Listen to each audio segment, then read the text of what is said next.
আসসালামু আলাইকুম ওয়া রাহমাতুল্লাহি ওয়া বারাকাতুহু। সম্মানিত হাজিরিন, মহান রব্বুল আলামিনের দরবারে অসংখ্য শুকরিয়া, যিনি এই বৈরী পরিবেশে ঠিক নামাজের আগ মুহূর্তে বৃষ্টি আসা এবং এই একটা বাহানায় যখন অসংখ্য মানুষ আজকের দিনের জুমা ছেড়ে দিবে, তখন আল্লাহ সুবহানাহু ওয়া তাআলা আমাদেরকে তার ঘরে আসার মতন তৌফিক এনায়েত করেছেন বলি আলহামদুলিল্লাহ। সুসময়ে বন্ধু অনেক হয়, দুঃসময়ে কেউ কারো নয়। হায় হায়, বন্ধু আসল পরিচয়, সে যে আমার প্রকৃত বন্ধু, সেটা ওই দিনই পরিচয় পায় যেদিন সে বিপদে আমার সামনে এসে দাঁড়ায়। তো আল্লাহ সুবহানাহু ওয়া তাআলার যদি আমি প্রকৃত বন্ধু হয়ে থাকি, তো বিপদ সংকলন অবস্থায় পরিবেশ যখন বৈরী, যখন সবাই বাহানা দিয়ে জুমা ছেড়ে দিবে, বাহানা দিয়ে জামাত ছেড়ে দিবে, বাহানা দিয়ে নামাজ ছেড়ে দিবে, তখনও শুধুমাত্র আল্লাহর ভালোবাসা নিয়ে সমস্ত বাহানাগুলোকে উপেক্ষা করে নিজের নফসের উপরে ছুরি চালিয়ে একমাত্র আল্লাহর ভালোবাসা প্রকাশের জন্য তার ঘরে আসতে পারাটাই প্রকৃত আশে খাওয়ার দলিল, ঠিক না বেঠিক? খাবার ছিটাইলে অসংখ্য কাক আসে, কিন্তু ঘরে যেদিন খাবার নাই সেদিন যে খাবার দিয়ে যায় সে হলো অরিজিনাল প্রকৃত বন্ধু। সেজন্য বলা হয় মাগরিবের নামাজের মুসাল্লি তো অসংখ্য আছে, তবে ফজরের নামাজের মুসাল্লি যিনি, তিনি হলো আল্লাহ সুবহানাহু ওয়া তাআলা ইশক এবং মহব্বতের সবথেকে বড় দাবিদার হওয়ার যোগ্য। কারণ সারাদিন পরে মাগরিবের সময় নামাজ পড়তে এমনিই মন চায়, ঠিক না বেঠিক? এমনিই মনে চায়। সারাদিন নামাজ না পড়লেও মাগরিবের নামাজটায় কেন যেন মন টানে। কিন্তু ফজরের নামাজ এসির শীতলতাকে উপেক্ষা করে শুধুমাত্র আল্লাহর আশেক যারা মনে করেন আমি এই সুন্দর পৃথিবীতে ঘুমানোর জন্য আসি নাই, আমার এই পৃথিবীতে আসা তো স্থায়ীভাবে জান্নাতের সুখ কেনার জন্য, আমার দুনিয়ায় আগমন ভোগের নয়, আমার দুনিয়ায় আগমন ত্যাগের, এই বিশ্বাসে, যে মুসলমান বিশ্বাসে সেই সকালের ঘুম ছাড়তে তার কাছে একটুও কষ্ট লাগে না। শেখ সাদী রহমতুল্লাহ আলাইহি কোন এক অবস্থাকে ব্যক্ত করতে চেয়ে বলেছিলেন, সেই কবিতাটা ফার্সিতে, যার ভাব অর্থ এরকম: তোমার কাছে শরাব যেমন প্রিয়, নেশার জিনিস যেমন প্রিয়, নেশার জিনিসকে কেনার জন্য 10 মাইল 20 মাইল হেঁটে যাওয়া তোমার জন্য যেমন কোনো কষ্টের না, আমার জন্য, আল্লাহর ভালোবাসার জন্য, আল্লাহর প্রেমের প্রীতির জন্য, আল্লাহর ইবাদতের জন্য রাত জেগে ইবাদত করা কোনো ব্যাপার না। কারণ তুমিও ওহার ভক্ত, আমিও ইহার ভক্ত। তুমি ওইটাকে তোমার জীবনের লক্ষ্যবস্তু বানিয়েছ, আমি আমার আল্লাহকে জীবনের লক্ষ্যবস্তু বানিয়েছি। তবে তুমি বড়ই ক্ষতিগ্রস্ত, তুমি এমন একটা জিনিসকে লক্ষ্যবস্তু বানিয়েছ যা নাকি তোমার মতনই মাখলুক, আর আমি এমন একজনকে আমার জীবনের সবকিছু বানিয়েছি যিনি আমার স্রষ্টা, যার কোনো লয় ক্ষয় নাই, যার ভালোবাসা আমাকেও একদিন জান্নাতে নিয়ে অমর বানিয়ে দেবে, ঠিক না বেঠিক? কেউ দুনিয়ার বাড়ির পাগল হয়ে বাড়ি বানিয়েছে, বয়স 80 হয়ে যখন গোরস্থানে চলে গিয়েছে, বাড়ি তো বাড়ির জায়গায় আছে, বাড়িওয়ালা নেই। আরেকজন আল্লাহর পাগল হয়ে জীবনের শুরু দিন থেকে শেষ দিন পর্যন্ত শুধু আল্লাহকে জপেছে, আল্লাহর বিধান মেনেছে, সেদিন দুনিয়া থেকে বিদায় নিচ্ছে।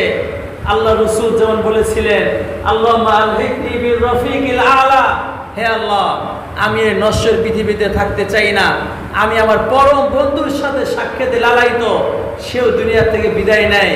সেই কথাই জপতে জপতে আল্লাহুম্মা আলহিকনি বির রফিকিল আলা, হে আল্লাহ, আমার দুনিয়াতে আশাই ছিল তোমার সাক্ষাতের জন্য, আর সেই সাক্ষাতের মাহেন্দ্রক্ষণ আমি আর দুনিয়াতে থাকতে চাই না। সবাই কাঁদে, সে হাসে। তাই তো বলেছিলেন কবি, এমন জীবন করিয়া গঠন, মরণে হাসিবে তুমি, কাঁদিবে ভুবন। মরণে কে হাসে? আল্লাহ রসুলের ভাষায় মরণের সময় তো ওই মুমিন হাসে, যে মুমিনকে তার পরম ঠিকানা জান্নাত দেখিয়ে দুনিয়া থেকে প্রাণটাকে কবজ করা হয়। যখন তাকে তার জান্নাত দেখানো হয়, কল্পনাতীত ডুপ্লেক্স বাড়িগুলো দেখে, এমন সুন্দরী নারীগুলো দেখে যেগুলো সৌন্দর্য বয়ান করতে যে আল্লাহ তাআলা নিজেই বলেছেন যে তারা এমন সুন্দর, মনে হয় যেন মণি মুক্তাকে ছিঁড়িয়ে ছিটিয়ে রাখা হয়েছে। ওইরকম পরম সুন্দরী নারীদেরকে দেখে সে যখন নাকি তার প্রাণটা অটোমেটিকলি দেহ থেকে বের হয়ে ফেরেশতাদের হাতে চলে যায় আর মুস্কে হাসি দেয়, ওই হাসিটার কথাই কবি বুঝেছিলেন এমন জীবন করিয়ে গঠন, মরণে হাসিবে তুমি কাঁদিবে ভুবন। কিন্তু আমাদের কেমন? এই বিপরীত জীবন হলো আমাদের। আল্লাহ মাফ করেন, আজকে আমাদের অবস্থা এমন, যেদিন দুনিয়া থেকে বিদায় নিচ্ছে বুক ভেড়া ব্যথা। আহা, 2টা বাড়ি কাজ শেষ হলো, একটা রাতও থাকতে পারলাম না। এই পরিমাণ টাকা মাইনিং করে এক জায়গায় জমাইছি, একটা প্রজেক্টে দিব, দেওয়ার আগেই আমি দুনিয়া থেকে বিদায় নিয়ে যাচ্ছি। এবং প্রথমে তো জান্নাত দেখিয়েছিল, ভেবেছিল এটাই মনে আমার ঠিকানা। সাথে সাথে জান্নাতটাকে সরিয়ে ফেরেশতারা জাহান্নাম দেখিয়ে বলল, হে পাপিষ্ঠ, তুই চাইলে জান্নাত কিনতে পারতিস, কিন্তু কিনিস নাই, তুই এই জাহান্নাম কিনেছিস। জাহান্নাম দেখার সাথে সাথে ওই পাপিষ্ঠ শরীরটা কুকড়ায়া যায়, তার দেহের প্রত্যেকটা গোপন জায়গায়, প্রত্যেকটা চিপা চাপায় তার প্রাণটা পালাতে চায়, কিন্তু পালানো সম্ভব না। তার দেহটাকে আজরাইল সর্বাত্মক চেষ্টা দিয়ে দেহ থেকে বের করে নিয়ে তাকে দুর্গন্ধ একটা ন্যাকড়ায় পেঁচিয়ে উপরে নিয়ে যায়। যত উপরে যায় তত ফেরেশতারা বলে, এটা কার প্রাণ, এত দুর্গন্ধ কেন? কার প্রাণ, এত দুর্গন্ধ কেন? এরপরে তাকে আর ওই ইল্লিয়িনে জায়গা দেওয়া যায় না, ওই প্রাণটাকে ছুঁড়ে মারা হয়, সিজ্জিন তথা জাহান্নামে ছুঁড়ে মারা হয়। সে জাহান্নামে চলে যায় এবং চিরতরে বন্দী জীবন তার শুরু হয়ে যায়। সম্মানিত হাজিরিন, আজকের জুমা পাঠ এই আরবি সনের সর্বশেষ জুমার দিন, জিলহজ মাসের সর্বশেষ জুমা আজ। এই জুমার পরে জিলহজ মাস আর কোনো জুমা পাবে না আমাদের জীবনে। এই জুমা আর কোনোদিন ফিরেও আসবে না। হয়তো জিলহজ মাস আসতে পারে, তবে এই জিলহজ আসবে না। হয়তো জুমা আসবে, তবে এই জুমা আসবে না। যেদিন চলে যায় সেদিন আর ফিরে আসে না। শনি আসে, তবে গতবারের শনিবার না, এটা আমার জীবনের নতুন শনিবার। এরকম এক নতুন শনিবার পেতে পেতে আমি একদিন, আমার বয়স বেড়ে যাবে, আমার দুনিয়ার হায়াত ফিরিয়ে যাবে, আমি সাদা কাপড়ে প্যাকেটিং হয়ে পোকামাকড়ের খাবার হয়ে আমাকে গোরস্থানে চলে যেতে হবে। যেহেতু আজকের জুমাটা জিলহজ মাসের সর্বশেষ জুমা, এবং জিলহজ মাসটা হলো আরবি বছরের সর্বশেষ মাস। আল্লাহ রাসূল সাল্লাল্লাহু আলাইহি সাল্লাম বলেছেন, সবকিছুর মূল হলো শেষ। যার শেষ ভালো তার সব ভালো। ইন্নামাল আমালু বিল খাওয়াতিম। এবং আল্লাহ সুবহানাহু ওয়া তাআলা বলেছেন, ওয়াহাসিবু ক্বাবলা আন তুহাসাবু। তোমার জীবন ফুরানোর পরে তুমি চলে যাবে গোরস্থানে। গোরস্থানে জীবন ফুরানোর পরে তুমি উঠবে হাসরের ময়দানে। হাসরের ময়দানে তোমাকে হিসাব নেওয়া হবে, তোমাকে পুঙ্খানুপুঙ্খ হিসাব নেওয়া হবে। আমি আল্লাহর সামনে হিসাব দেওয়ার আগে তুমি তোমার হিসাবটা মিলাই আসো, চেষ্টা করে এসো হিসাবটাকে মিলিয়ে রাখার, যেন আমাকে সহজ হিসাবটা দিয়ে দিতে পারো, এবং ভালো মন্দ নির্বাচন করে নেকির পাল্লাটা দুনিয়াতে ভারী করে এসো, যেন তুমি হও ওই ব্যক্তি, ফাআম্মা মান সাকুলাত মাওয়াজিনু ফাহুয়া ফি আইশাতির রাদিয়া। যার ওজনটা নেকির পাল্লাটা ভারী হবে সে যাবে জান্নাতি। তুমি যেন সেই লোক হতে পারো যার নেকির পাল্লাটা ভারী। আর নেকির পাল্লা ভারী না বদ আমলের পাল্লা ভারী, এটা আমাদেরকে দুনিয়াতে মেপে দেখে আমার নেকির পাল্লা ভারী করে যাওয়ার প্রয়োজন আছে না নাই বলেন? যারা বাজারে ধান বিক্রি করতে যায়, তারা বাড়ি থেকে মেপে নিয়ে যায়, 5 মণ 10 মণ ধান মেপে নিয়ে যায়, না মেপে কেউ নিয়ে যায় না। ঠিক আমাকেও আল্লাহর সামনে দাঁড়াতে হবে, আমার হিসাব দেওয়া হবে, ওই হিসাবের জন্য আমি সাকসেস হতে পারি, আমার নেকির পাল্লা যেন ভারী হতে পারে। তাই প্রত্যেক বছরেই বছর শেষে আমার নেকি আর বদির পাল্লাটা নিজেই মেপে দেখা উচিত, কোনটা ভারী। যদি বদির পাল্লা, খারাপ কাজের পাল্লা ভারী হয়, তাহলে আমাকে নেক আমল করে ভালো কাজের পাল্লাটা ভারী করে রাখতে হবে। সম্মানিত হাজিরিন, সমস্ত কাজ যেমনই হোক না কেন, কাজের শেষটা যদি ভালো হয়, সে ওইটাকে ভালো পায়। একজন মানুষের এসএসসি বলেন, অন্যান্য যে নাম্বারগুলো বলেন অত ভালো না, কিন্তু শেষ নাম্বারটা যদি তার হয়ে যায় পুরো দেশ সেরা, ওইটা দিয়ে তার কপাল ফেলে যায়। ঠিক না ঠিক? সারা জীবন ফেল করছে, কিন্তু মেট্রিকে গোল্ডেন প্লাস পেয়ে গিয়েছে, জীবনের শেষ পরীক্ষাগুলো গোল্ডেন প্লাস পেয়ে গিয়েছে। ওই শেষ পরীক্ষার রেজাল্ট হিসাবে তার জীবনের কপাল খুলে যায়, সবকিছু তার চেঞ্জ হয়ে যায়। এবং এই কারণে আমরা কি করি? আমরা সব কাজের শেষটাকে ভালো করার চেষ্টা করি। এবং আল্লাহ রাসূল এটাই বলে গেছে, ইন্নামাল আমালু বিল খাওয়াতিম, সব কাজের শেষটা এটা দেখা হবে, শেষ ভালো যার সব ভালো তার। কেউ সারা জীবন ছিল মুসলমান, কিন্তু দুনিয়া থেকে বিদায় নেওয়ার 2-1 দিন আগে কাফের হয়ে গিয়েছে, সে আল্লাহর দরবারে কাফের হিসেবে উঠবেন। বলেন নাউজুবিল্লাহ, কারণ তার শেষ কাফের। কেউ সারা জীবন কাফের ছিল, কিন্তু মারা যাওয়ার কয়েকদিন আগে সে মুসলমান হয়ে গিয়েছে, তার আমল ভালো করে ফেলেছে। কিয়ামতের দিন সে কি হিসাবে উঠবে? মুসলমান হিসাবে উঠবে, এবং সে জান্নাতি হয়ে যাবে। এবং শেষটা যেন ভালো হয়, এইদিকে আল্লাহ রাসূল অনেক বেশি দৃষ্টি দিতে বলেছেন। এবং আমাদের যেহেতু এই বছরটার শেষ মাস হলো জিলহজ মাস, আল্লাহ তাআলা এই শেষ মাসেও আমাদেরকে অসংখ্য ইবাদত বন্দেগী দিয়েছেন, যেন আমাদের বছরের শেষ মাসটা ভালো হয়ে যায়। কারণ শেষ ভালো যার সব ভালো তার। যেন বছরের শেষটা ভালো হয়, সেজন্য এমন একটা মাস দিয়েছিলেন যে মাসটা ছিল বহুমুখী ইবাদতের একটা মৌসুম। এই মাসে আমরা কি কি ইবাদতের সুযোগ পেয়েছিলাম, একটু পিছন থেকে ঘুরে আসি। নাম্বার 1, আল্লাহ তাআলা এই মাসে আমাদেরকে দিয়েছিলেন জিলহজ মাসের প্রথম 10 দিনের মতন একটা সুযোগ। যে 10 দিনের কসম খেয়ে আল্লাহ তাআলা বলেছেন, ওয়াল ফাজর ওয়া লায়ালিন আশর, ফজরের কসম, জিলহজ মাসের প্রথম 10 দিনের কসম। যে 10 দিনের ইবাদত, যে 10 দিনের রোজা, যে 10 দিনে বেশি থেকে বেশি পরিমাণ জিকির তাসবিহ ইত্যাদি পড়তে বলা হয়েছিল, তা আমাদেরকে এরকম 10টা দিন দিয়েছিলেন। নাম্বার 2 দিয়েছিলেন আমাদেরকে ইয়ামুল আরাফা দিবস।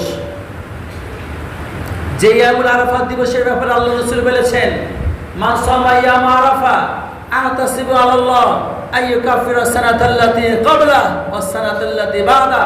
কেউ যদি আরাফা দিবসে রোজা রাখে, আমি বিশ্বাসী অবশ্যই আল্লাহ তাআলা তার পিছন ও সামনের এক এক বছরের গুনাহ মাফ করে দিবে। সুবহানাল্লাহ। যে আরাফার দিনে এই পরিমাণ মানুষকে ক্ষমা করা হয়, যে পুরো বছরে ওই পরিমাণ মানুষকে ক্ষমা করা হয় না। আল্লাহ সুবহানাহু ওয়া তাআলা এই বছরের শেষ দিকে এসে আমাদেরকে দিয়েছিলেন তাকবীরে তাশরিকের মতন একটা ইবাদত। 9 জিলহজের ফজর থেকে নিয়ে 13 জিলহজের আসর পর্যন্ত আমরা আল্লাহ সুবহানাহু ওয়া তাআলাকে বিশেষভাবে, একেবারে অফিশিয়ালি ভাবে ফজর ফরজ নামাজের পরে একসাথে সবাই তার তাসবিহ পড়েছিলাম। কত একটা মজার ইবাদত ছিল। একবার আল্লাহু আকবার বলতে পারা কি পরিমাণ নাকি। এক হাদিসের মধ্যে আল্লাহ রাসূল বলেন, একবার সুবহানাল্লাহ বললে আসমান এবং পৃথিবীর মাঝখানে যত ফাঁকা জায়গা আছে, পুরো ফাঁকা জায়গা নেকি দিয়ে ভরে যায়। বলেন সুবহানাল্লাহ। এক একটা তাসবিহ এত দাম। এই জিলহজ মাসে আল্লাহ সুবহানাহু ওয়া তাআলা আমাদেরকে দিয়েছিলেন কুরবানির মতন ইবাদত। যে ইবাদতের ব্যাপারে আল্লাহ রাসূল বলেছেন, যে ব্যক্তি কুরবানি করে তার কুরবানির পশুর রক্ত মাটিতে পড়ার আগেই আল্লাহ সুবহানাহু ওয়া তাআলা তার ইবাদতকে, কুরবানিকে কবুল ও মঞ্জুর করে নেন এবং তাকে মাফ করে দেন। সুবহানাল্লাহ। যে কুরবানির ব্যাপারে বলা হয়েছিল এই কুরবানির পশুটা তোমার পুলসিরাত পার হওয়ার জন্য মাধ্যম, যে এবং বলা হয়েছিল এক একটা পশম তোমার জন্য নেকির কারণ হয়ে দাঁড়াবে। সারা বছর কি আর কুরবানি করার সুযোগ আছে? জবাই করার সুযোগ আছে, কিন্তু পশু কুরবানি করার সুযোগ আর নাই। কারণ কুরবানির জন্য মাত্র 3টা দিন বরাদ্দ ছিল, জিলহজ মাসের 10, 11, 12। অন্য সময় আপনি মানুষকে খাওয়ানোর জন্য, সদকা করার জন্য জবাই করতে পারবেন, কিন্তু কুরবানি করা যাবে না। নাম্বার 5, এই জিলহজ মাসে আমাদেরকে আল্লাহ তাআলা দিয়েছিলেন ঈদের নামাজের মতন এক্সট্রা 2 রাকাত ওয়াজিব নামাজ। প্রতিদিন 5 ওয়াক্ত নামাজ পড়তে পারা এটা অনেক বড় নিয়ামত, কিন্তু একদিন আরো 2 রাকাত জামাতের সাথে বেশি পড়তে পারা এটা কত বড় আনন্দের বিষয়। এই আনন্দ বুঝতে গেলে আপনার সাথে আল্লাহর প্রেমের খেলা থাকতে হবে। যদি আপনি আল্লাহর প্রেমিক না হন, তাহলে একদিন আরো 2 রাকাত বেশি নামাজ পড়ার সুযোগ পেয়েছেন, এটা আপনার জন্য বিরক্তির কারণ হতে পারে, ভালোবাসা প্রকাশের না। যারা অবৈধ প্রেমে, নারী পুরুষ প্রেমের সম্পর্ক আছে, প্রত্যেক দিন দিনে 5 বার দেখা করতে পারে, উদাহরণস্বরূপ বুঝেন, কিন্তু মন ভরে না। কোন একদিন যদি আর একবার বেশি দেখা করার সুযোগ হয়ে যায়, সেইটাকে তার কাছে কেমন মনে করে এটা বোঝার জন্য ওই লোকের অন্তরটা আপনার অন্তরে লাগাইতে হবে। সে মনে করে 7 রাজার ধন পেলে যা লাভ হয় তার থেকেও বেশি লাভ হয়েছে, কারণ আজকে তার প্রেমিকার সাথে একবার বেশি সাক্ষাৎ করতে পেরেছে। আল্লাহ সুবহানাহু ওয়া তাআলা মানুষের অন্তরে ভালোবাসার যে একটা যোগ্যতা দিয়েছিলেন, এটাও পরীক্ষা। আল্লাহ দেখতে চায় এই ভালোবাসাটা আল্লাহর সাথে করেন নাকি তারই সৃষ্টি একটা নারীর সাথে করেন। যদি আল্লাহর সাথে করেন তাহলে আপনি হয়ে যাবেন কামিয়াব, সফল। এই ভালোবাসার মর্যাদা আল্লাহ আপনাকে জান্নাতে নিয়ে যেতে দিবে এবং বলবে, তুই আমাকে ভালোবেসেছিলি, আমিও তোকে ভালোবাসছি। এক হাদিসের মধ্যে আছে, আল্লাহ রাসূল বলেন, পৃথিবীতে আমি বড় ভালোবাসার মূল্য প্রদানকারী। কেউ যদি আমাকে ভালোবেসে 1 হাত আগায়, আমি তার দিকে 2 হাত আগাই। বলে সুবহানাল্লাহ। আল্লাহ আপনার দিকে আগে আসতেছে, আর কি চান? যদি বলা হতো প্রধানমন্ত্রীর আগে আসতেছে, খুশিতে বাগবাগ হয়ে যেতেন নাকি? অথচ একটা মানুষ আপনার কপালের কতটুকু চেঞ্জ করতে পারবে বলেন? সারা পৃথিবীর প্রধানমন্ত্রীরা দাঁড়ায় আপনার কালো রঙকে সাদা করতে পারবে? আপনার কপালে যদি হতাশা লেখা থেকে দূর করতে পারবে? আপনাকে আল্লাহ লিখে রাখছে খাটো, লম্বা বানাইতে পারবে? আপনার মাথায় আল্লাহ ঘেলু দেয় নাই, যে জিনিসটা একজন মানুষ একবারে বোঝে আপনি 20 বারও বোঝেন না, আপনার মাথার ঘেলু বাড়াই দিতে পারবে? তাহলে মানুষের কাছে কি আশা? বরং আশা করেন আল্লাহর কাছে। সাদউদ্দিন তাফতাজানি রাহমাতুল্লাহ আলাইহি, ওনার কিতাব পড়ানো হয় দারসে নিজামীতে। উনি এতটা মেধাহীন ছিলেন, উনি বলতেন, আমি আমার ক্লাসে আমার থেকে মেধাহীন বেশি আর কেউ ছিল না। একেবারে 2 দিয়ে 4 হয়, এটাও আমি বুঝতে পারতাম না। আমি আল্লাহর কাছে কান্নাকাটি করতাম, আল্লাহ আমি বুঝি না, আমি পারি না। এই বোঝার ক্ষমতা তুমি যদি চেঞ্জ করে দাও, আমাকে যদি পৃথিবীর সেরা বুদ্ধিমান বানায় দাও, মেধাবী বানায় দাও, তোমার কাছে কোনো ব্যাপার না। কান্না করতে করতে আল্লাহ কান্না কবুল করেছেন। কোন এক রাত্রে স্বপ্ন জেগে আল্লাহ রাসূলকে দেখলেন, লম্বা ঘটনা। আল্লাহ রাসূলের কাছে তিনি গেলেন। আল্লাহ রাসূল বললেন, তোমার কি সমস্যা বলো? হুজুর, আমি পড়া পারি না, আমি পড়া বুঝি না। আল্লাহ রাসূল বললেন, হা করো। তিনি হা করলেন, স্বপ্নে জগতের কথা। আল্লাহ রাসূল তার মুখের দিকে একটু লালা নিয়ে তার মুখে দিয়ে দিলেন। সকাল হলো, তিনি ক্লাসে গেলেন। অন্য দিনের মতো তিনিও একটা প্রশ্ন করলেন, প্রতিদিনের তার প্রশ্নগুলো হতো নরমাল, তাই সবাই হেসে উড়াই দিত। কেউ যদি জিজ্ঞেস করে স্যার 2 2 কত হয়, মানুষ হাসবে কি হাসবে না, এরকম সাধারণ সাধারণ সাধারণ প্রশ্ন করতে সবাই হেসে উড়িয়ে দিত। আজকেও তার প্রশ্ন শুনেই অন্য দিনের মতো নরমাল প্রশ্ন মনে করে সবাই হেসে দিয়েছে, কিন্তু আজকে উস্তাদ হাসেননি। উস্তাদ তার প্রশ্ন শুনে তার চেহারা গম্ভীর হয়ে গিয়েছে এবং তিনি স্যারকে বললেন, হে স্যার, তুমি তো গতকালের স্যার আর নও, তোমার তো অনেক চেঞ্জ হয়ে গিয়েছে, তোমার সাথে কি ঘটনা ঘটছে ঘটো বলো। তুমি যে আজকে প্রশ্ন করছো, এত ডিপ প্রশ্ন, এত হাই প্রশ্ন, যেটা এই ক্লাসে কেউ মাথায় আসারই কথা না। তখন তিনি স্বপ্নের কথা খুলে বললেন হ্যাঁ, তোমার স্বপ্ন তোমাকে ক্লিয়ার করেছে। তুমি আজকে থেকে, পরবর্তীতে উনি ওনার যুগের সব থেকে বড় জ্ঞানী গুণী মেধাবী হয়ে গিয়েছিলেন এবং এমন এমন কিতাব লিখে দিয়ে গিয়েছিলেন যেগুলো এখন পড়তে গেলে কোনো নরমাল টিচার পড়াইতে পারে না। কোনো নরমাল টিচারের জন্য ওনার লেখা বই পড়ানো যায় না। এখনো কমি মাদ্রাসায় ওনার 3 থেকে 4টা বই পড়ানো হয়। মারা গেছেন কত আগে, কত শতাব্দী ধরে তার বইগুলো এখনো পাঠ্যসূচিতে আছে। এটা কত বড় যোগ্যতার বই প্রকাশ। বলেন, আল্লাহ তাআলা তার মেধাকে বাড়িয়ে দিয়েছে। আপনি যদি প্রধানমন্ত্রীকে সারা জীবনে যদি তেল মালিশ করেন, তার ক্ষমতা আছে আপনার মেধা বাড়ায় দেওয়ার। তাহলে কেন মানুষকে পূজা করবেন? কেন মানুষকে তাকে যতটুকু সম্মান দেওয়া, যতটুকু মানার অনুমতি আল্লাহ দিয়েছে তার থেকে বেশি মানবেন? বরং কাকে ভোজেন? আল্লাহকে ভোজেন। কোনো কিছু আপনার জন্য পৃথিবীতে নাই, থাকবে না, সব আল্লাহ তাআলা হ্যাঁ বানাই দিবেন ইনশাআল্লাহ।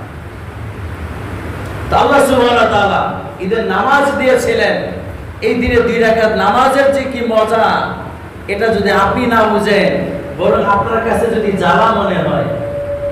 অনেকে বলে, হুজুর ঈদের নামাজ পড়ে আইছি, জোহরের নামাজও পড়া লাগবে। ঈদের নামাজ পড়ছি, আজকে আবার ঈদের জুমার দিন, এই দিনের নামাজটা ছাড় দেওয়ার সুযোগ আছে কিনা। ছাড়ের সুযোগ আছে না নাই সেটা অন্য মাসলা। তবে আমি বলি, প্রেমের মাসলা হিসাবে, ভালোবাসার ফতোয়া হিসাবে আপনি প্রশ্নই করতে পারেন না। ঠিক না বেঠি? এই প্রশ্নই আসে না। আজকে আপনি আপনার প্রেমাস্পদের সাথে একবার বেশি সাক্ষাৎ করার সুযোগ পেয়েছেন অফিসিয়ালি ভাবে, এটা তো আপনার ভালোবাসা আরো বেশি করে কবুল করা দরকার ছিল। সম্মানিত হাজিরিন, আল্লাহ তাআলা এই মাসে আমাদেরকে দিয়েছিলেন আল্লাহর জন্য জবাই করার মতন একটা ইবাদত। দুনিয়াতে অসংখ্য মানুষ জবাই করে, কিন্তু আল্লাহর জন্য কয়জন জবাই করতে পারে? কাফেররাও প্রতিদিন গোশত খায়, কাফেররাও প্রত্যেকদিন গোশত খায়, গরু জবাই করে, মহিষ জবাই করে, কিন্তু একটাও কার জন্য না? আল্লাহর জন্য না। অন্য ধর্মের লোকরাও বলি দেয়, ছাগলের 4 পা ধরে পল্লাটারে কোনো গাছের সাথে বাইধা টান দিয়ে ধরে, আরেকজন এক কোপ দিয়ে তার মাথাটাকে বিচ্ছিন্ন করে ফেলে। ঠিক না বেটে? আবার এইগুলো দেখা কত বাচ্চা যে ভয় পেয়ে মারা গেছে, তারও ইতিহাস দীর্ঘ লম্বা। কিন্তু আল্লাহর নামে, আল্লাহর জন্য জবাই করার মতন সুযোগও আল্লাহ তাআলা এই মাসে দিয়েছিল। একেবারে বিসমিল্লাহ আল্লাহু আকবার বলে, ইন্না সলাতি ওয়া নুসুকি ওয়া মাহইয়া ওয়া মামাতি লিল্লাহি রাব্বিল আলামিন, এভাবে একেবারে আল্লাহর জন্য জবাই করা, মাসলা অনুযায়ী জবাই করার মতন একটা ইবাদত এই মাসে আল্লাহ সুবহানাহু ওয়া তাআলা দিয়েছিলেন। এই মাসে আল্লাহ তাআলা আমাদেরকে দিয়েছিলেন কুরবানির গোশত, এবং কুরবানির গোশতকে দিয়ে মানুষকে মেহমানদারি করানো, মানুষকে দান করা, মানুষকে খাওয়ানোর মতন ইবাদতের সুযোগ। কুরবানির গোশত কেউ কাউকে দেওয়া ভালোবাসার প্রকাশ। কুরবানির গোশত কাউকে দেওয়া, আপনাকে কে কে মনের থেকে 100% ভালোবাসে, এটা যদি কিছু পরীক্ষা পাইতে চান, তাহলে একটা হলো কুরবানির গোশত। সে জানে আপনি কুরবানি দিয়েছেন, এরপরও আপনার জন্য স্বল্প কিছু হলো আপনার বাসায় কুরবানির গোশত পাঠায়। আমি যতদিন ধরে আল্লাহ তাআলা আমাকে এই মেম্বারে বসার সুযোগ দিয়েছে, সর্বপ্রথম আমি খতিব ছিলাম বসিলা বলতেছি সলমাসি বাজার মসজিদে। তো আল্লাহ তাআলা কয়েকজনকে এমন পাইছি আমি, ওই যে প্রথম বছর থেকে শুরু করে এই বছর পর্যন্ত একটা বছর এমন যায় না যে সে কুরবানির দিন বিকাল 2টা বাজছে বা 1টা বাজছে আর ফোন দিয়ে বলে না হুজুর কোথায় আছেন, আপনার জন্য গোশত রাখছিলাম, কোথায় পাঠাবো। এই ফোনটা যখন আসে তখন মন থেকে সাক্ষী আসে যে এখন তো সে আমার পিছে জমা পড়ে না, তারপরেও তার ভালোবাসাটা, কারণ এই গোশত তো আল্লাহ তাআলা চাইলে বলতে পারতেন কুরবানি আমার জন্য করছিস, এটা ভাগারে ফেলাই দিয়ে তুই আর খাবি কেন, সবও পাবি আবার গোশতও খাবি, এটা হতে পারে না। আল্লাহ তাআলা গোশতটা আমাদেরকে ফিরিয়ে দিয়ে দিচ্ছে শুধুমাত্র ওই দিন যে যাকে ভালোবাসে তার ভালোবাসার লেয়ারটা বাড়াই নেওয়ার জন্য। কারণ হাদিয়া দেওয়ার দ্বারা, হাদিয়া আদান প্রদানের দ্বারা মহব্বত বাড়ে, এবং কেউ যদি দুনিয়াতে আলেম ওলামাদেরকে হাদিয়া দিয়া তাদের সাথে মহব্বত না বাড়ায়, কিয়ামতের দিন তাদের কান্নার অভাব হবে না ইনশাআল্লাহ। কেমন আল্লাহ তাআলা বলেছেন যে কিয়ামতের দিন সবাই সবাইকে ভুলে যাবে, কিন্তু মুত্তাকি যারা আছে তারা একজন আরেকজনকে ভুলবে না। আর দুনিয়াতে মুত্তাকির ব্যাপারে আল্লাহ তাআলা নিজেই বলতেছেন ইন্নামা ইয়াখশাল্লাহ মিন ইবাদিল উলামা। দুনিয়াতে মুত্তাকির লেয়ার যদি সর্বোচ্চ কারো থাকে তারা হলো আলেম ওলামা। আল্লাহ রাসূল বলতেন ইন্নী আ'লামুকুম ওয়া আতকাকুম, আমি তোমাদের থেকে বড় মুত্তাকি, কেন আমি তোমাদের থেকে বেশি আল্লাহকে চিনি। যে যত বেশি আল্লাহকে চিনে সে তত বেশি আল্লাহকে ভয় পায়, আর আলেমরা বেশি আল্লাহকে চিনে না আপনারা বেশি চিনেন। আর আপনার খাবারটা কাকে খাওয়াবেন এই ব্যাপারেও আল্লাহ রাসূল দিক নির্দেশনা দিয়ে গেছেন। আল্লাহ রাসূল বলেন লা ইয়াকুলু তুআমাকা ইল্লা তাকিয়ুন, তোমার কষ্ট উপার্জিত খাবার জন্য মুত্তাকি ছাড়া অন্য কাউকে খাওয়ায়ও না। আমরা কাদেরকে খাওয়াইতে চাই, বিয়ের দাওয়াতটা কাদেরকে দিতে চাই, জানে এই লোকটা অনেক মাইরিং করছে, আজকে যদি তাদের দাওয়াতটা দিতে পারে অন্যরা 10,000 দিলে ও আমার 1 লাখ দিয়ে যাবে। ভাই হালাল টাকা একদিনে 10,000 টাকা দেওয়া খুবই কঠিন, ঠিক না বেঠে? আমার কথা কিন্তু আমি একটু সোজা বলতে বিশ্বাসী। যখন আমার মাদ্রাসায় কেউ বড় অঙ্কের টাকা দেয় আমি তার বায়োডাটাটা চিন্তা করি ওই লোকটা কি করে। আমি আমার মাদ্রাসায় কেউ বড় অঙ্কের দান করলে দেখছি হালাল ইনকাম যাদের শতভাগ তারা 500-1000 বেশি দিতে গেলে কামড়ি ছড়িয়ে যায়, কিন্তু একবারে 1 লাখ 1.5 লাখ যারাই দিছে বায়োডাটা দেখা গেছে অন্য ধরনের 19-20 আছে। সেজন্য আল্লাহ রাসূল কি বলেছিলেন যে তোমার খাবারটাকে তুমি মুত্তাকিকে খাওয়াও।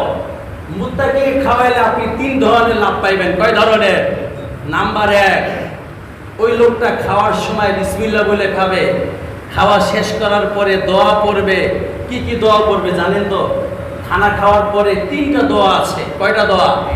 যদি কেউ নিজের উপার্জিত খাবার খায় তাহলে বলবে আলহামদুলিল্লাহিল্লাযী আতামানা ওয়া সাকানা ওয়া জাআলানা মুসলিমিন। আর যদি মেহমানদারি খানা খায় এর সাথে আরো 2টা বাড়াইতে হয়, এটা তো পড়বেই, সাথে আরো একটা আস্তে আস্তে বলবে আল্লাহুম্মা আতিমান আতামানি ওয়াসকিমান সাকানি।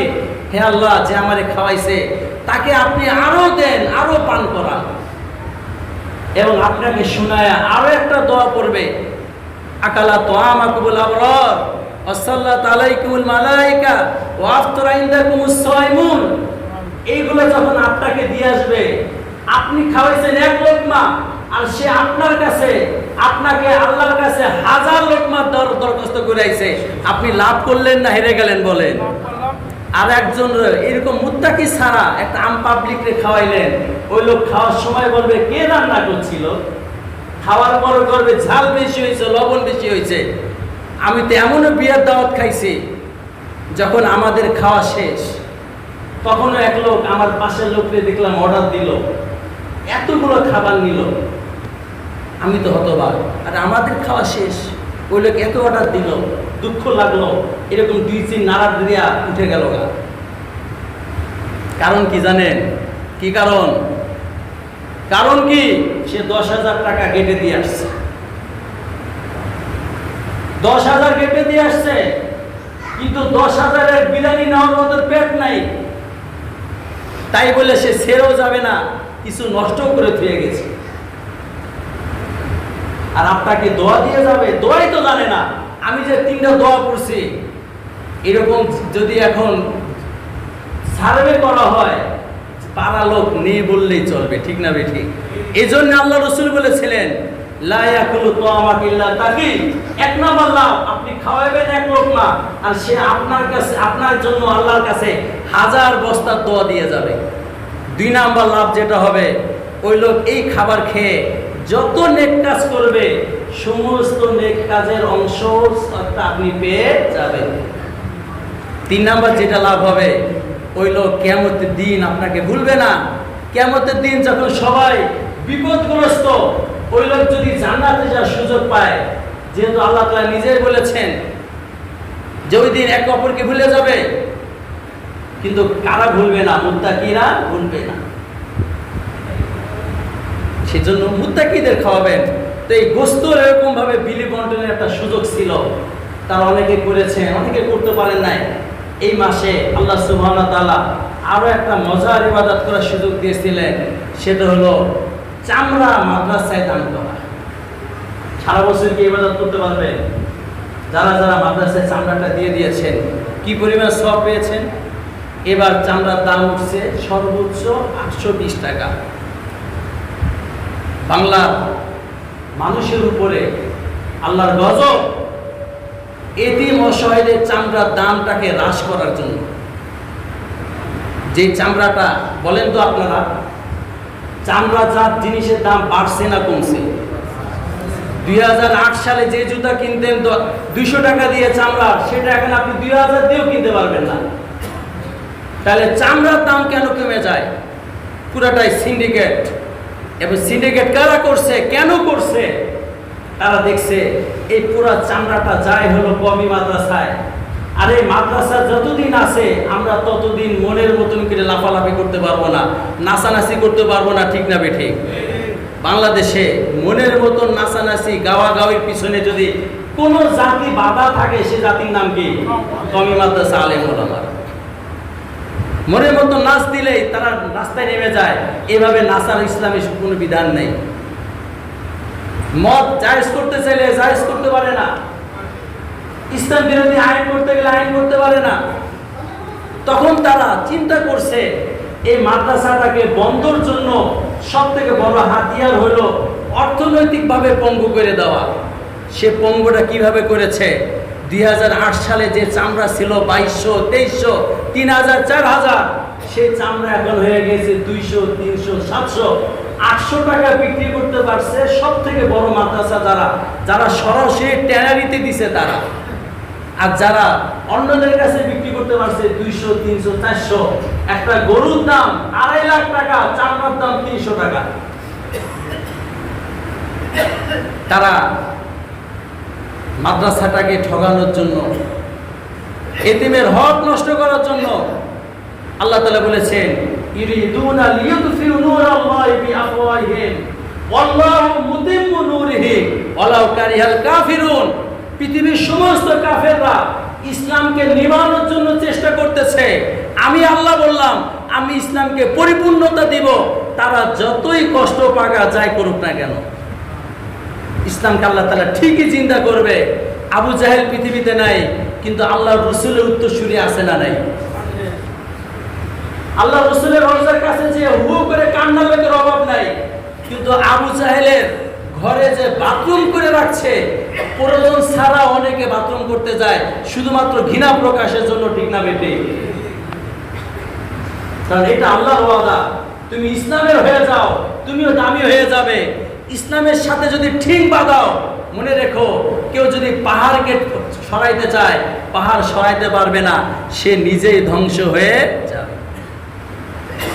তো যারা নাকি মাদ্রাসায় দিয়েছিলেন, এমনি কুরবানির চামড়া উত্তম হলো সরাসরি কাউকে দিয়ে দেওয়া, আর বিক্রি করলে সাথে সাথে ওই টাকাটা উপযুক্ত জাকাতের হকদার এমন কাউকে দিয়ে দেওয়া।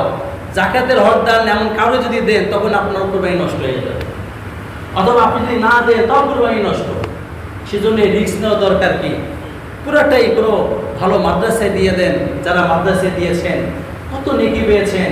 হয়তো বা আপনার এই মাদ্রাসার একটা ছাত্রটা খেয়ে সে দুনিয়াতে বুলেট হবে, সেরকম মেম্বারে উঠে আল্লাহর বাণী শোনাবে, সে মৃত্যু বরণ করা পর্যন্ত যত ভালো কাজ করবে, আপনি তাকে এই যে এক বেলা, এক মাস বা 15 দিনের রিজিকের ব্যবস্থা করছিলেন, আপনি সেটা সওয়াবের ভাগীদার হয়ে গেলেন।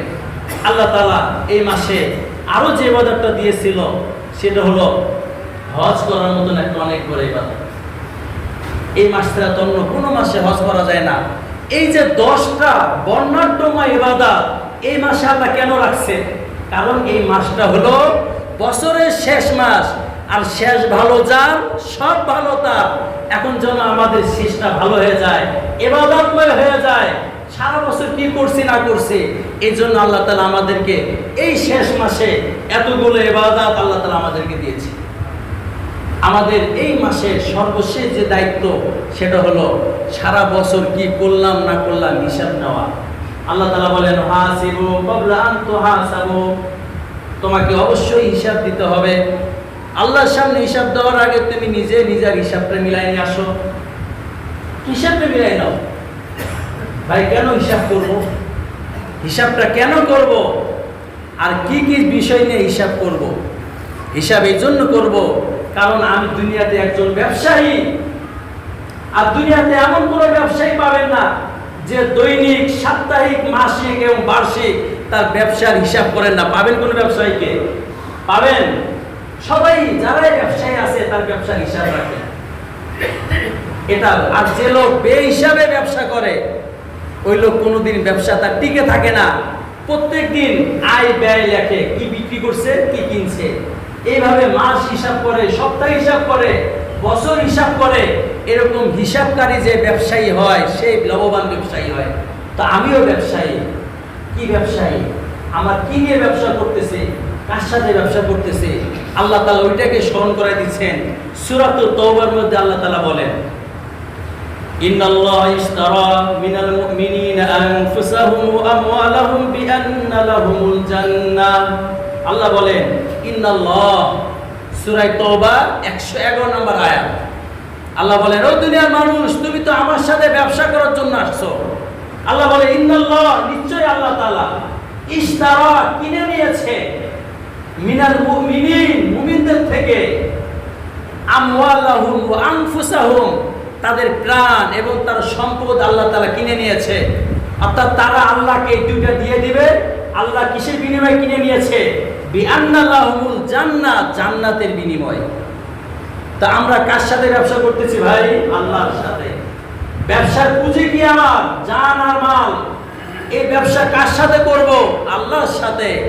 আল্লাহ আমার জান মাল নিয়ে আমাকে দিবেন কি? আল্লাহ আমাকে জান্নাত দিয়ে দিবেন। কি দিয়ে দিবে? জান্নাত। তো আমি তো দুনিয়াতে ব্যবসায়ী, আল্লাহর সাথে আমি জান মাল নিয়ে ব্যবসা করতেছি। আল্লাহকে কতটুকু জান দিলাম, কতটুকু মাল দিলাম, আর এর বিনিময়ে কতটুকু জান্নাত নিতে পারলাম, এটা আমার হিসাব করার দরকার আছে না নাই? আপনি বাজারে যান, একজনকে ধান দেন, সে আপনাকে টাকা দেয়, আপনি হিসাব করেন না যে আমি কয় টাকা ধান দিলাম, কয় টাকা টাকা দিল? ঠিক এভাবে আল্লাহর সাথে আমি যে লেনদেন করতেছি, আল্লাহকে কি পরিমাণ জান দিতে পারলাম, কি পরিমাণ না মাল দিতে পারলাম, আর কতটুকু জান্নাত দিতে পারলাম, এই হিসাব করার দরকার আছে না নাই? সম্মানিত হাজিরিন, হিসাবটা কিভাবে করবেন? বছর শেষে একজন মুমিন দেখবে আমি আল্লাহকে কতটুকু জান মাল দিতে পারছি, মানে আমি কতটুকু ইসলাম মানতে পারছি। আর পরিপূর্ণ ইসলাম হলো 5টা জিনিসের নাম প্লাস 1, 6টা জিনিসের নাম পরিপূর্ণ ইসলাম। সেই 6টা জিনিস হিসাব করবে। 1 নাম্বার কি? 1 নাম্বার হলো শিরক ছাড়া ঈমান, শিরক মুক্ত ঈমান। হিসাব করে দেখবে আমি সারা বছর আমার শিরক মুক্ত ঈমান ছিল কিনা। 2 নাম্বার হিসাব করবে আমি আল্লাহর হুকুমগুলোকে রাসূলের তরিকা অনুযায়ী সমস্ত ইবাদত করতে পারছি কিনা। 3 নাম্বার সে হিসাব করবে আমার খাওয়া দাওয়া হালাল ছিল কিনা, ইনকাম সোর্স হালাল ছিল কিনা। 4 নাম্বার হিসাব করবে আমি আমার বাবা মায়ের হক, আমি আমার উপরে অন্যদের যত হক আছে, স্ত্রীর হক, অন্যদের হক আদায় করতে পারছি কিনা। 5 নাম্বার হিসাব করবে আল্লাহ যে আমাকে একটা আত্মা দিয়েছে, এই আত্মাটাকে সুন্দর করার দায়িত্ব দিয়েছিল, পুত পবিত্র করা, হিংসা মুক্ত, দোষ মুক্ত, লোভ মুক্ত, গুনাহ মুক্ত আত্মা করার কথা বলেছিল, কতটুকু করতে পেরেছে। সর্বশেষ হিসাব করবে আমি মুহাম্মদ সাল্লাল্লাহু আলাইহি সাল্লামের একজন ইন্টারন্যাশনাল উম্মত হওয়ার কারণে আমার উপরে দায়িত্ব ইন্টারন্যাশনাল উম্মতদেরকে হেদায়েতের ফিকির করা, তাদের কাছে ইসলাম পৌঁছায় দেওয়া। আমি কতটুকু পৌঁছাইতে পেরেছি এই 6টা জিনিসের হিসাব যদি করতে পারে, হিসাব করে যদি দেখে যে না সেইগুলোকে আল্লাহর সাথে ভালোভাবে দিতে পেরেছে, তাহলে সে বুঝবে আল্লাহর কাছ থেকে সে ভালো পরিমাণ জান্নাত নিতে পেরেছে।